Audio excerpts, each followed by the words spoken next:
साहेब जी। सभी प्रेमी जनों को सादर अभिवादन एवं नमस्कार। आप सभी को सर्वप्रथम बहुत बहुत धन्यवाद कि आप गुरुवाणी चैनल को भरपूर मात्रा में सपोर्ट कर रहे हैं। इसके लिए आपका बहुत बहुत धन्यवाद। आज महाशिवरात्रि के पावन पर्व पर हम परमात्मा की बात तो कर रहे हैं, तो आज का प्रसंग जो है वह इस प्रकार है कि सब कुछ परमात्मा पर छोड़ दीजिए। मतलब परमात्मा पर आप ऐसा भाव रखिए कि हे परमात्मा, तू मेरा है और मैं तेरा हूँ। जब ये भाव आपके अंदर उत्पन्न हो जाएंगे तो फिर देखिए आपका जीवन किस प्रकार से बदलता है, सार शब्द के माध्यम से, क्योंकि फिर हमारा सारा जीवन परमात्मा ही चलाता है। तो इस बात को हम समझेंगे। एक बहुत बड़े संत हुआ करते थे, संत नामदेव जी। वह भगवान श्री कृष्ण विट्ठल जी का भजन अक्सर किया करते थे। एक दिन की बात है कि वह घर से निकल रहे थे वीणा लेकर। तब उनकी पत्नी ने कहा, देखो आज घर में सारा सामान समाप्त हो गया है, तो आते समय घर में कुछ भी राशन नहीं बचा है, तो लेके आना, बच्चे भूख से तड़प रहे हैं। और यह कहकर उनको कपड़े का एक थान जो कि विट्ठल जी ने स्वयं बुना था वो लेकर उन्हें दे दिया। विट्ठल जी संत नामदेव जी विट्ठल जी का भजन करते हुए वहाँ से निकल पड़े। और निकलने के बाद हल्की हल्की बारिश भी हो रही है। इस बारिश के मौसम में मैं आप सभी के लिए वीडियो बना रहा हूँ, माफ़ी चाहता हूँ, बीच में प्रसंग रोकना पड़ा। तो वह थान का घान लेकर निकल पड़े। रास्ते में उन्होंने देखा कि एक फ़कीर उनको अधड़ंग सा मिला है। उस फ़कीर ने कहा कि बेटा, यह जो तूने कपड़ा थान का बोया है यह मुझे दे दे ताकि मैं अपना तन ढक लूँ। तो विट्ठल जी ने मन में सोचा कि यार यह यदि मैं इसको दे देता हूँ तो फिर मेरे बच्चे जो भूख से तड़प रहे हैं तो उनका क्या होगा। यही सोचकर उनके मन में एक पल के लिए विचार आया। फिर उन्होंने कहा कि शायद यही विट्ठल जी की इच्छा है, और विट्ठल जी की इच्छा यही है तो यही कर देते हैं। वह थान उन्होंने उस बूढ़े फ़कीर को दे दिया और कहा कि लीजिए। और यह लेकर अब रास्ते में जब वापस की ओर चलने लगे तब उन्होंने कहा कि मेरे बच्चों का भूख से क्या हाल होगा, क्या पत्नी कहेगी। यह कहकर वह एक पीपल के वृक्ष के नीचे जाकर बैठ गए। उन्होंने कहा कि जब विट्ठल जी ने ही किया है, विट्ठल जी की इच्छा है, तो वह अपनी इच्छा अपने ही हिसाब से वह पूर्ण करेंगे। और यह सोचकर वह पीपल के वृक्ष के नीचे जाकर बैठ गए और पीपल के वृक्ष के नीचे जाकर विट्ठल जी के भजन में मग्न हो गए। संध्या होने को आई, लेकिन संत नामदेव जी अपने भजन में विट्ठल जी करके व्यस्त थे। एक व्यक्ति संत नामदेव जी के घर पर पहुंचा और पूछा, घर में कोई है क्या। तो घर के अंदर से आवाज़ आई कि आपको कुछ चीज़ों की ज़रूरत है क्या। इतने पर भगवान श्री कृष्ण ने सोचा कि देखो, इतनी परेशानी होने के बावजूद भी इनके घर में कैसे संस्कार हैं कि ये पूछ रही कुछ चीज़ों की ज़रूरत है या नहीं है। इस प्रकार उन्होंने मन में बड़ा आश्चर्य प्रकट किया और आश्चर्य प्रकट करने के बाद में उनसे कहा कि ठीक है, ये संत नामदेव जी ने कुछ सामान भेजा हुआ है, इस सामान को आप अंदर रखवाइए। अब सामान रखवाना शुरू किया तो सामान ख़त्म ही ना हो। वह भगवान श्री कृष्ण जो कि मित्र बन के आए थे और वह देते रहे। तो उनकी पत्नी ने पूछा कि यह इतना सामान आया कहाँ। बोला, आज विट्ठल जी ने एक सच्ची सरकार से सौदा किया है और हमारी जो सरकार है उसका मैं सिपाही हूँ। उन्होंने मुझे आदेश दिया है कि आज संत नामदेव जी के घर में राशन रखवाते जाओ। अब राशन रखते गए, इतना राशन इकट्ठा हो गया कि 2 साल का, और फिर भी राशन आया ही जा रहा है और रखवाते जा रहे हैं। अंत में संत नामदेव जी की पत्नी ने कहा कि देखिए, अब बहुत हो गया है और मैं थक चुकी हूँ, अब जो भी राशन है संत नामदेव जी के आने के बाद में रखूँगी। तब भगवान श्री कृष्ण जो कि विट्ठल के रूप में थे, उन्होंने कहा कि देखिए, ऐसा है, आप संत नामदेव जी को कहाँ ढूंढने जा रहे हैं, वो तो पीपल के वृक्ष के नीचे जाकर भजन कर रहे हैं। संत नामदेव जी की पत्नी वहाँ पहुँची तो देखा वाकई में संत नामदेव जी भजन में व्यस्त थे। और संत नामदेव जी को उन्होंने पुकारा। संत नामदेव जी का भजन से ध्यान हटा। उन्होंने कहा, अरे तुम यहाँ कैसे। अब संत नामदेव जी को एक पल के लिए मन में ख्याल आया कि अरे मेरे बच्चे, लेकिन उन्होंने देखा ही मेरे बच्चों के मुख खिलखिला रहे हैं, पत्नी हंस रही है। तो उनको ये ख्याल आया कि शायद मेरे सच्ची सरकार ने, मेरे विट्ठल जी ने ही कुछ खेल कर दिखाया है। कहने का भाव यहाँ पर है कि यदि हम सब कुछ परमात्मा पर छोड़ दें तो फिर हमारे जीवन का संपूर्ण भार परमात्मा ही उठाता है, परमात्मा ही चलाता है, जो कि सार शब्द होने के बाद में हमें समझ में आता है। गुरुवाणी चैनल रिप्रेजेंट साईं अरुण जी प्रवचन विश्लेषण करता गुरुवाणी चैनल। सत साहेब जी, सत साहेब जी, सत साहेब जी। हेलो हेलो गुरुजी, नमस्कार। नमस्ते नमस्ते, बोलिए बोलिए। गुरुजी, हाँ गुरुजी, बहुत दिनों से याद आती थी उनको। गुरुजी के पास बहुत काम है पूरा, तो उनको मुझे डर भी लगता था वो गुरुजी को क्या परेशान करूं उनको। नहीं नहीं, ऐसा नहीं है, आपके लिए हाँ, है ना, सब कुछ हाँ, चल रहा है। नहीं वो तो बराबर है गुरुजी, लेकिन ये पूरा विश्व का काम है आपके पास, और हम कभी कभी आपको डिस्टर्ब करते हैं तो गुरुजी ऐसा मन में ऐसा रहता है कि मैं गिर छोड़ी। हाँ हाँ, बोलो बोलो। बस गुरुजी एकदम शांति है, दया है, और अब धुन सुनते हैं गुरुजी। अरे वाह। अब धीरे धीरे से ना एकदम समतल होती जा रही है पूरी, एकदम जैसे समुद्र शांत होता है ऐसे सुनाई दे रही है। सुबह शाम थोड़ा थोड़ा करता हूँ ना, तो इसलिए थोड़ा थोड़ी बढ़ती जा रही है गुरुजी। नए नए में क्या होता है, थोड़ी कठिनाई होने लगती है, ऐसा लगता है कि क्या है ये। तो क्या होता है, ऐसा सर फट जाता था गुरुजी। पहले तो ऐसी आती थी कि हमारा सर फट जाएगा, वो टूट जाएगा, ऐसा होता था, और धीरे धीरे शांत होती है।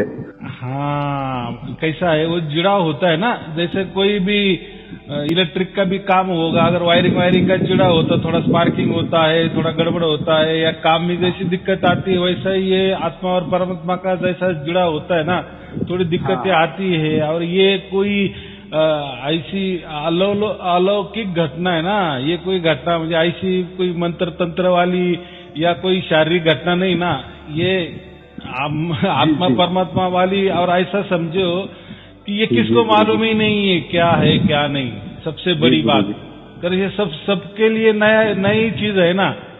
हाँ जी गुरुजी।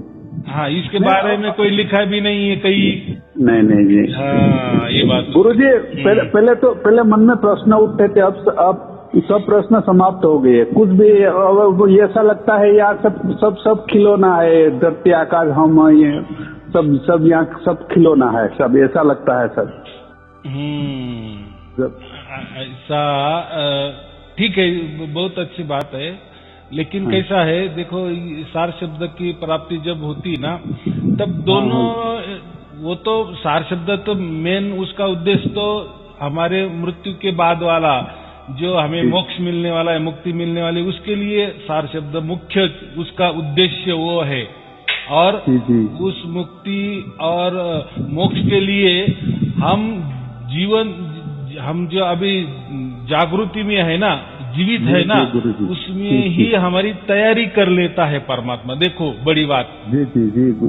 यानी फिर मृत्यु जैसा होता है तो फिर कंफ्यूजन नहीं रहता है ना, जो हमारे रूह है या जो आत्मा है, या समझो प्रकृति को इनको कहाँ डाले, ये नहीं, क्योंकि हमने सब पेपर दिए हो जाते हैं, सब पासपोर्ट भी निकाला हुआ होता है, सब वीजा भी निकाला हुआ होता है, बस बाकी तो मृत्यु के बाद हमारा आगत स्वागत ही होता है आगे, ये बात है। यानी कोई कागज कम नहीं रहता। हाँ, और दूसरी बात कि हम जो अभी जो जी रहे हैं, यानी संसार में जब तक हमारी जान है, यानी ऐसा से प्रारब्ध के हिसाब से जितना हमें जागना है, जिंदा रहना है, वहां तक भी हमें सुख प्रदान करता है वो। या आने जो भी दुख आएंगे, समझो प्रारब्ध की वजह से, तो क्या मालूम हमको प्रारब्ध आगे वाला कैसा है, सुख वाला है या दुख वाला है। लेकिन अगर दुख वाला होगा या दुख आएंगे बीच बीच में, तो वो इतने हल्के हो जाएंगे कि हमको हंसी आ जाएगी। ये उसका और एक फायदा होता है, यानी दोनों भी तरफ फायदा होता है। हाँ, बोलो। नहीं गुरुजी, दुख भी कुछ नहीं, दुख में भी मजा आता है और सुख में भी मजा आता है गुरुजी। वो तो आकाश से भी परे और समय से भी परे की धुन है गुरुजी। वो सुनने में ये क्या सुख दुख तो आता जाता रहता है। उसका तो काम है सुख आना दुख आना, सुख दुख। लेकिन ये आपने जो बता दी ना वो समय से भी पार है वो। हाँ, फिर अंड पिंड ब्रह्मांड के भी पार। नहीं, वो क्या कहा है, अंड पिंड ब्रह्मांड के पार मेरा जो अदर द्वीप है, ऐसा कहा है ना। उस देश के हम वासी है। और ये जो धुन है ना आप सुन रहे हो, वो वहां बज रही है। ये कोई यहाँ नहीं बज रही है। ये जो हमारी यहाँ बजती थी ना पहले, कोई बोलते है ना, मैं तो इसको तो सुनता था पहले 10-20 साल से सुनता हूँ। तो ये हमारे आत्मा वाली धुन, जिसको हम आकाश तत्व वाली धुन समझो, या हमारे ब्रह्म धुन वाली या ब्रह्मनाद वाली, या हमारी ही यानी प्रकृति वाली धुन समझो। जी गुरु जी। तो वो खंडित वाली होती थी, कभी आती कभी नहीं आती थी।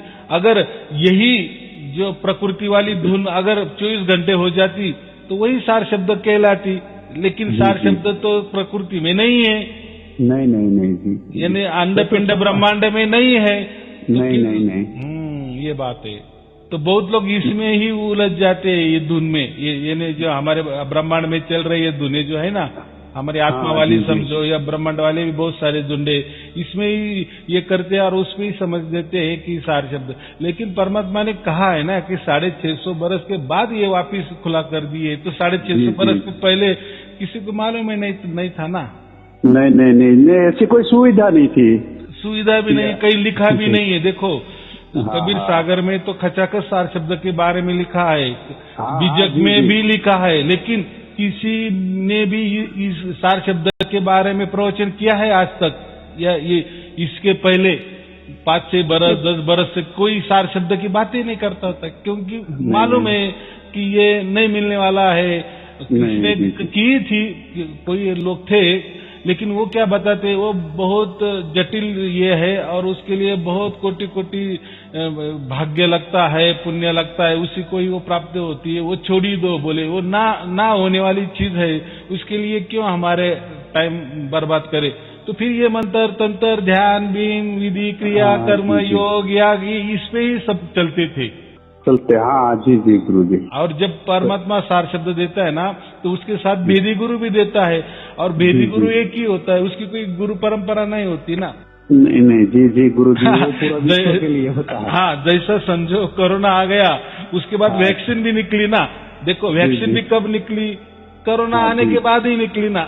निकली, हाँ जी। तो ऐसा ही सार शब्द जब परमात्मा प्रकट कर देता है, तो उसके साथ भेदी गुरु को ही वो बताता है पहले। जी बराबर। और वहाँ उसी से फिर वो सब हो जाता है। जी। और वेदी गुरु भी एक होता है, ऐसे कोई 4 नहीं होते। क्योंकि वो बातें, क्योंकि गुरु की बहुत सारे प्रकार है ना। बहुत बापू गुरु जी अनंत प्रकार होते हैं गुरु जी के। कितने प्रकार होते हैं। ये वेदी गुरु बापू गिनती अरबों खरबों में कोई एक होता है। हाँ, ये नहीं भेदी गुरु कई आपने ये सुना भी नहीं होगा। नहीं। प्रवचन भी नहीं। भेदी गुरु एक ही होता, क्योंकि भेद जानता है वो। और भेद जानने से फिर हमें बाकी ध्यान वगैरह मंत्र तंत्र करने की, योगा करने की कोई ये नहीं होता। डायरेक्ट बता देता है ना वो, उसको ही विहंगम या मार्ग कहते हम। डायरेक्ट पंछी कैसा है, एक जगह से डायरेक्ट दूसरी जगह जाता है। और हमें अगर जाना है दूसरी जगह, समझो 100 किलोमीटर जाना है, तो रास्ते से जाना पड़ेगा या रेलवे से जाना पड़ेगा। फिर उसमें भी कितने प्रॉब्लम आए, वक्त में पहुंचेंगे या नहीं। अभी देखो ये मोबाइल की सुविधा, आप अभी कितने हजारों कोसों दूर है, आप मुझे बोल रहे हैं ना। देखो आपका देह वहाँ है, लेकिन आपका मन कहाँ है? नासिक में है ना। नासिक में मेरे पास है, पास बैठा हूँ। बराबर ऐसा ही लग रहा है ना आपको। तो वैसा ही जब हम वो सार शब्द सुनते हैं ना, तो परमात्मा तो वो एक ही जगह बैठा हुआ है, बराबर। जी। तो वो वहाँ का हम सार शब्द सुनते हैं नीचे। वो देखो जैसे आप अभी मोबाइल से वहाँ से मुझे सुन रहे हैं यहाँ। जी गुरु जी। हाँ, तो ये बहुत बड़ा चमत्कार समझो, क्या समझो, लेकिन सार शब्द। और जब प्राप्त हो जाता है, जिसको भी प्राप्त हो, तो उनको पूछो क्या क्या बताते। जैसे अभी आप भी बता रहे हैं ना, बहुत अलग अलग अनुभव हो जाते, बहुत अलग अलग, उसका आप बयान भी नहीं कर सकते। और क्या करना से और नहीं बोल सकते। क्या करना है और किसी के लिए करना, हम अकेले आए अकेले जाने वाले हैं, दूसरे क्या कर। देखो एक परमात्मा हमारे साथ में रहता और परमात्मा भी अभी मरने के बाद जो मिलने वाला वो हमें अब भी मिल गया, यानी अब भी ही हमने उसका हाथ पकड़ लिए है या हम अब भी ही उसके गोद में मस्त पैकी बैठ गए हैं। और क्या चाहिए, अभी मरने का डर ही नहीं ना। नहीं नहीं गुरुजी, ये चीज तो अगर ये अपने पूरे विश्व का मोदी बना दे तो उनसे भी बड़ी है। इनसे बड़ा कौन है गुरुजी? देखो ये जो तराजू होता है ना, तराजू का एक भाग में आप पूरे ये 35 लाख ब्रह्मांड बिठा दो और एक दूसरे पारडे में ये सार शब्द बैठा तो भी सार शब्द का वजन ज्यादा ही होगा। ज्यादा होगा गुरुजी। जी। ये तो हमारी बहुत छोटी पृथ्वी है, एक राई के भी दाने से भी छोटी पृथ्वी है। ये तो 35 लाख ब्रह्मांड का विस्तार है। देखो और वो भी परमात्मा ने बनाया ना, जो ब्रह्मांड है ये 35 लाख वाला वो भी परमात्मा ने बनाया है और उसने भी हमको बनाया है। जी गुरुजी, बराबर। तो यही बात है, तो उसकी कीमत कैसी होगी? कीमत तो ये पृथ्वी में होती है, पृथ्वी में रुपए में होती है, उसकी कीमत में खोटे हीरे की जैसी है। ये जो खोटे हीरे मिलते हैं ना, ऐसा है सब। सही हीरा तो यही है। हाँ, और ये कैसा है देखो, ये अनुभूति का विषय और खुद का विषय, ये निज मामला है, प्राइवेट है। कैसा? क्योंकि इसका अनुभव हम ही लेते हैं, उसके आनंद में हम ही रहते हैं ना। और सबसे मुख्य बात, एक जैसा सबको अनुभव होता है। आपने अगर वो ऑनलाइन वाले वीडियो पूरे देखे होंगे तो उसको देखो, ये सब देखा, सबको शरीर का अनुभव हो रहा है ना। हाँ जी। और बाकी इसमें क्या होता है, योग या ध्यान क्रिया में, मंत्र तंत्र में सबके अलग अलग अनुभव होते, फिर वो सच्चे होते झूठे होते उनको ही मालूम। बराबर। या उनका भ्रम होता है या कोई सपना होता है, उनको सपने में कुछ मिलता है या भ्रम उनका हो जाता है, यानी या मस्तिष्क में कुछ भी आता है। लेकिन ये सार शब्द ऐसा साइंटिफिक है ना, सबको एक शरीर का बराबर होता है। सब बोलते बराबर हमें 24 घंटा प्राप्त हो गई, कोई बोलते हाँ हम तो अभी थोड़ी सी हम उसके राह में है। बराबर। ये कैसा होता है? कितना बड़ा चमत्कार परमात्मा ने खुला कर दिए राज। और ये अब लिखा है, ये राज के बारे में लिखा है, ऐसा कहीं अचानक नहीं आया, कबीर सागर में पूरा लिखा है इसके बारे में। कब प्रकट करूंगा? नहीं सर गुरुजी, हर साखी ने यही बताया है, लेकिन जो वेदी जानने वाला ही जान सकता है। आप ही ये सहज जान सकते, लेकिन कबीर साहब ने तो अपने जितनी भी साखी कहा है उसमें अगर वो एक साखी को भी आप उठाओ तो बस में यही ठिकाना तो बताया है, बाकी कुछ नहीं। बात बराबर है, लेकिन उसमें क्या कहा है मैंने गुप्त रूप से बताया है। और देखो अभी समझो जिसके पास सार शब्द नहीं था, बगैर सार शब्द के आप कितना भी पठन करेंगे ना तो कुछ समझ में नहीं आएगा, उल्टा भ्रमित हो जाएगा। और उसका फायदा फिर ये गुरु लोग ले लेते हैं। वो एक का साके का अर्थ अलग बताता है, दूसरा वही साके का अर्थ अलग बताता है, तीसरा वही साके का अर्थ तीसरा अलग ही बताता है। लेकिन जब ये सार शब्द हमको प्राप्त हो जाता है और अभी फिर बीजक पढ़ो, अभी कबीर सागर पढ़ो, फिर समझ में आता है कि अरे हाँ बाप रे, इसके बारे में ऐसा ही कहा था कि क्या सुरती शब्द योग है, किसे कहते हैं। ये माँ बात बोलते हैं, समझो जिसको सार शब्द मालूम नहीं है और वो बोलता है हाँ सुरती और शब्द में मिलान करना है, एक होता है, फिर परमात्मा प्राप्ति होता है। क्या समझ में है? क्या सुरती, क्या शब्द, क्या आत्मा, क्या परमात्मा, क्या जीव? यहाँ देखो हजारों गुरु लोग जीव की व्याख्या अलग करते हैं, आत्मा की अलग करते हैं, परमात्मा की अलग करते हैं। कौन किस में ये भी नहीं बताते। कोई बोलता है सब तीनों ऊपर है, तो कोई बोलता है सब हमारे अंदर है, तो कोई बोलता है इसमें एक ही है, तो कोई बोलता है नहीं दूसरा ही सब में है, कोई बोलता है तीसरा में। ये सब खिचड़ी, कुछ किसको मालूम ही नहीं है। उनके गुरु ने कहा तो ये बड़बड़ कर रहे, नहीं मेरे गुरु ने तो ऐसा कहा। कोई बोलता नहीं ये धर्म ग्रंथ में ऐसा कहा है तो ये सच होगा, तो यही सच है। तो ऐसे, लेकिन जब ये सार शब्द हमको प्रकट हो जाता है तब फिर कैसा बराबर सिरल लग जाता है। अरे हाँ ये बराबर का है, फिर सीक्वेंस कैसा लग जाता है। फिर कोई दुविधा रहती है, कोई भ्रम रहता है, फिर हमें परमात्मा की महानता का ये हो जाता है कि देखो परमात्मा ने कितनी बड़ी। और फिर हम समझते कि नहीं कबीर जी परमात्मा ही है, परमात्मा ही है, ये समझ आता है, तब तक नहीं आता। हाँ ठीक। गुरुजी मैं वो बीजक पढ़ता हूँ ना।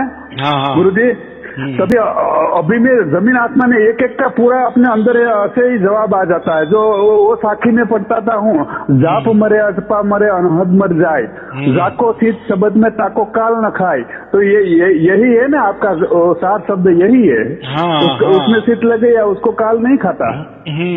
जो अभी उसमें अनहद नाद वाली बात की है ना, वो हमारे अंदर वाले जो नाद है ना उसकी बात की है। फिर आत्मा वाले भी नाद समझो, या जो ब्रह्मनाद कहो, ब्रह्मधुन कहो, या आकाश तत्व वाली धुन कहो, या जितने भी है वो सब हमारे अंदर वाली के किए हैं।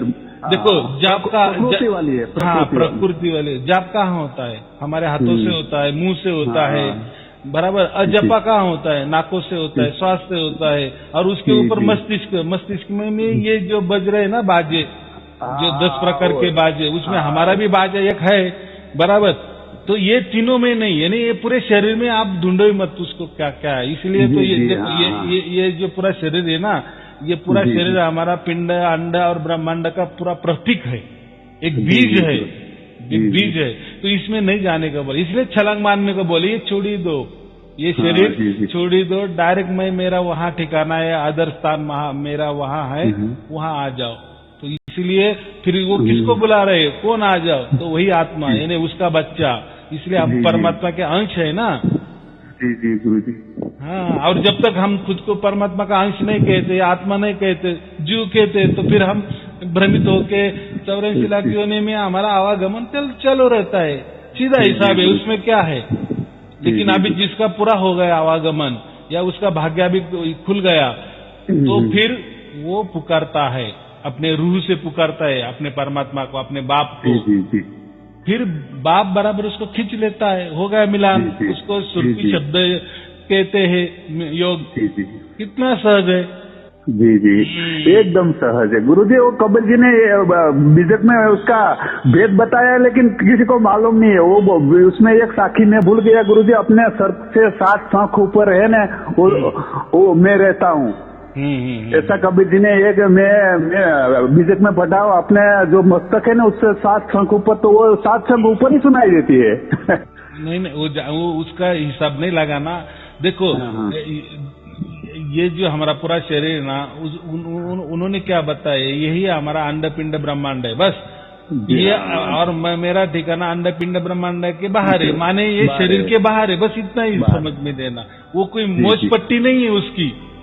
देखो अभी इतने दूर से, लंबे से, हजारों कोस से दूर से आप मुझे बात कर रहे, कोई 0 सेकंड का भी फर्क है क्या हमारे आवाज में, या किसी के रुकावट में है क्या? कुछ नहीं ना फर्क।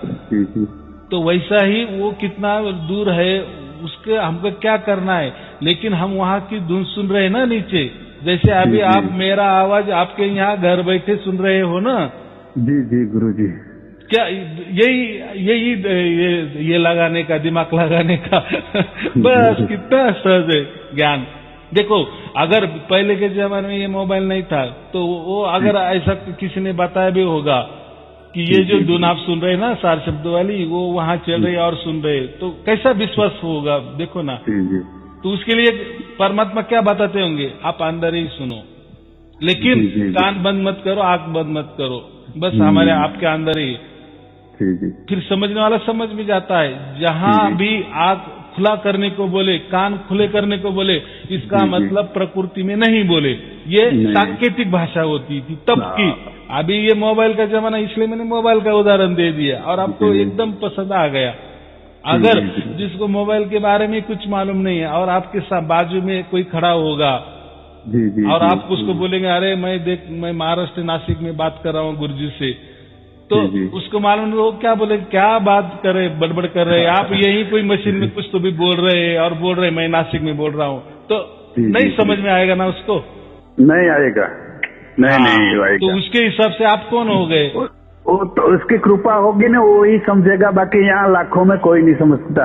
उसको समझाने जाओगे ना तो भी उल्टा वो सब नहीं। अभी इसमें भी एक गड़बड़ ऐसी है ये सबके लिए नहीं दिया है, खुला कर नहीं दिया है। जी, जी, ये गुरुजी, जिसका वो भाग्य लाख है की ना, बात है, गुरुजी। हाँ, जिसका भाग्य पूरा हो गया ना, उसको ये जाने को ये कहेंगे ना। देखो जो पास हो गए ना, उसको जी, ही जी। कॉलेज में जाने को मिलेगा ना। वो अगर 10वीं पास ही नहीं हुए तो उसको कैसे कॉलेज में जाने को मिलेगा? नहीं मिलेगा गुरुजी। देखो, ये कोई ऐसा बात नहीं ना सार शब्द की जहाँ गांव में पंगत बैठी है, चलो जी, सब जी। गांव खाना खा लो, ये ऐसा वाला बात नहीं है। ये नहीं, सबके नहीं। लिए चीज नहीं है। नहीं है। फिर कर्म सिद्धांत की कोई बात ही नहीं रहेगी। नहीं रहेगी, सही बात फिर है गुरुजी, लोग ये क्या सही बोलेगा, है। देखो हमने कोटि कोटि बरस इतने परमात्मा की ये किए और हमको मिले, और ये बाजू मेरा एक चोर बैठा है, उसको भी मिल गया परमात्मा। ये परमात्मा फिर क्या है? फिर वो चोर में ना हम में क्या फर्क रहेगा? ऐसा नहीं है। जी, चोर जी, आएगा जी। ही नहीं, हमारे पास बैठेगा ही नहीं, और ये सुनेगा भी नहीं। वो विश्वास ही नहीं करेगा गुरुजी, वो विश्वास नहीं करेगा। विश्वास नहीं करेगा तो मतलब। कृपा होगी ना, जिस पर कृपा होगी वही विश्वास करेगा। हाँ, बराबर के नहीं।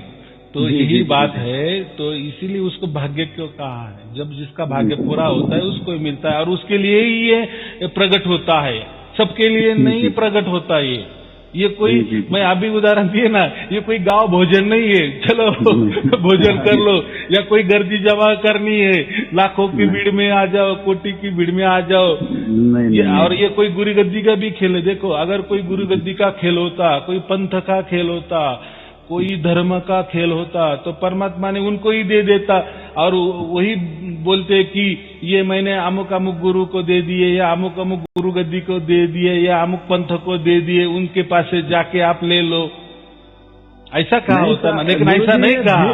ये भीड़ वाला काम नहीं है, ये तो बड़ा शेर है, अकेला ही रहता है सबसे बड़ा शेर है। अभी बात एकदम लाख टके की ये देखो हम खाएंगे, हमारा पेट, हमने क्या क्या किए उसके लिए, परमात्मा के लिए। फिर परमात्मा ने उसकी ये दे दिए ना हमको भरपाई, जो हम कहते कष्ट का जो फल। जैसे हम महीना भर काम करते तो 1 तारीख को हमको पगार मिलता है।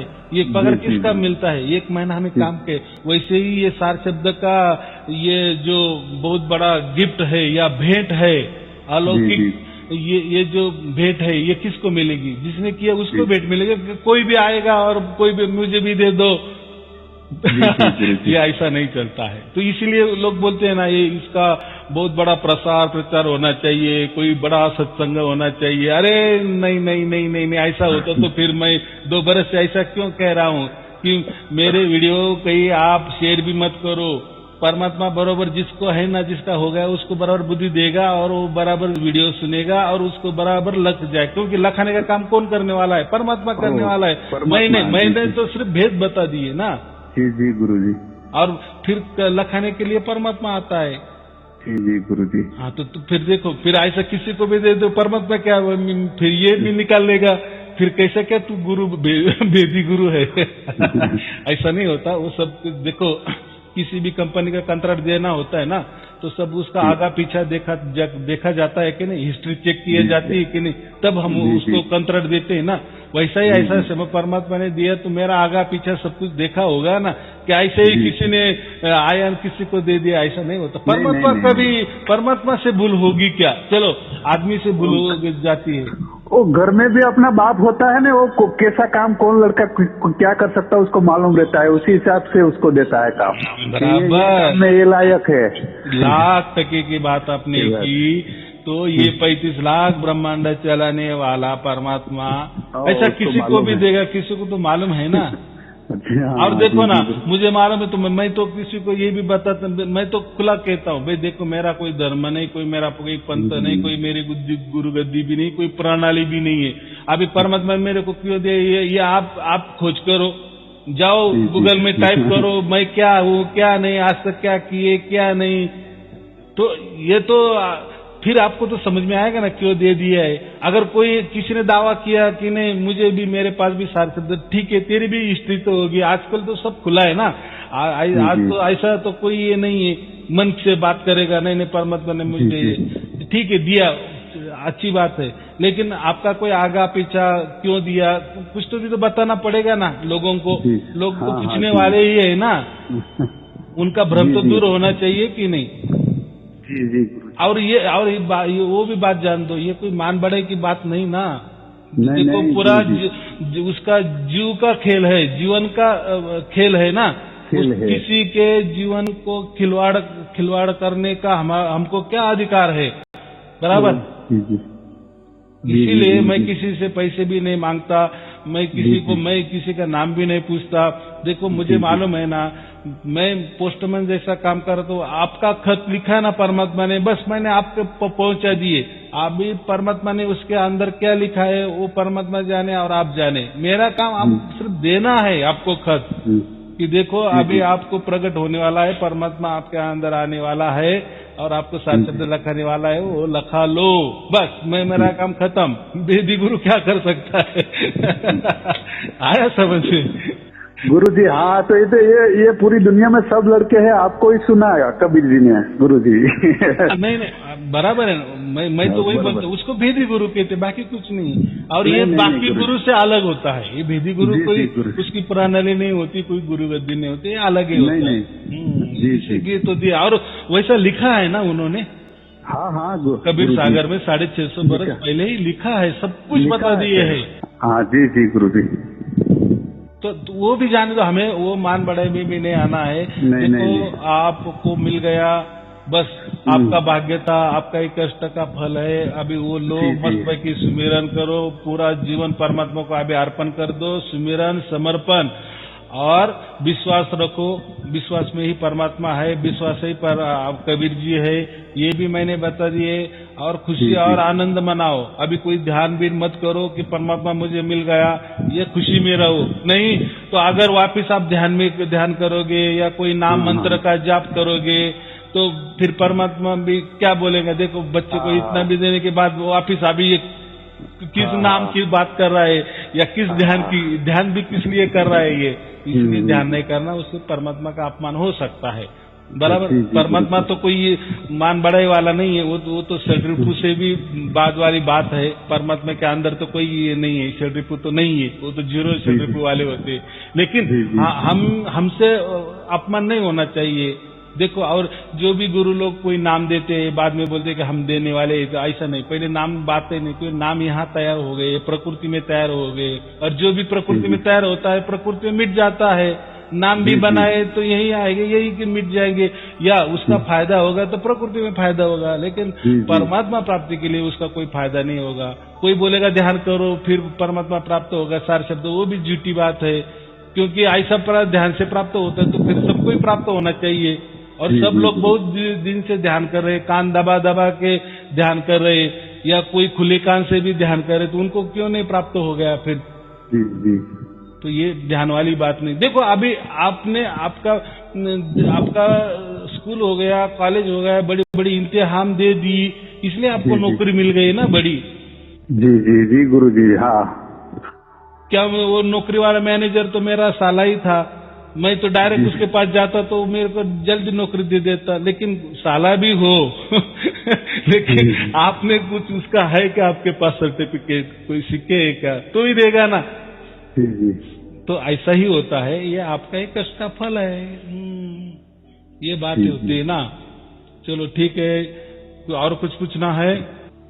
नहीं गुरु जी, मैं कभी कभी महीने 2 महीने में कभी आपसे बात करूं तो कोई दिक्कत नहीं। कभी भी देखो, जब आपका फोन नहीं लगे तो नाराज नहीं होना, मैं दूसरे फोन में होता हूँ, या ऐसा समझना थोड़े 2-4 घंटे के बाद और लगा लेना, या व्हाट्सएप में लिख देना कि मुझे बात करनी है, तो मैं फिर टाइमिंग बता देता हूँ।